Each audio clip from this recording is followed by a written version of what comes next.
अस्सलामुअलैकुम दोस्तों, उम्मीद करता हूँ आप सब ज़बरदस्त होंगे। मैं भी ज़बरदस्त हूँ। दोस्तों, आज फिर जो है खाद बनाने वाली कंपनियों ने खादों की कीमत में इजाफ़े कर दिए।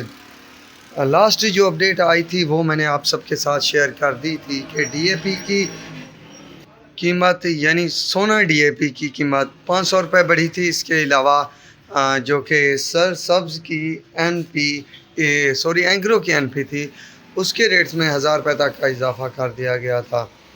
आज जो अपडेट आई है उस अपडेट के मुताबिक नाइट्रोफास जो है सरसब्ज़ वालों की, उसकी कीमत में जो है इजाफ़ा कर दिया गया है 230 रुपये तक का।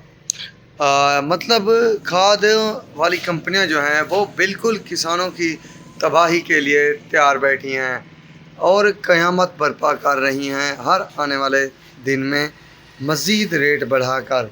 ऊपर से फसलों के रेट्स भी खासे कम हैं। कपास, गंदम, मुंजी और गन्ने की फसल भी आप सबके सामने है। पर इतना सब कुछ होने के बावजूद भी बार बार इजाफे आखिर क्यों? हुकूमत वक्त से भी मेरी अपील है कि इस तरह के जो इजाफे हो रहे हैं उनके नोटिस लिए जाएं कि आखिर क्या ऐसी चीज़ें हो रही हैं जिसकी वजह से दिन ब दिन तमाम कंपनियां खादों के रेट बढ़ा रही हैं। तो फिल वक्त के लिए दोस्तों ये अपडेट थी। अब तक के लिए इतना ही काफ़ी है। अल्लाह हाफिज़।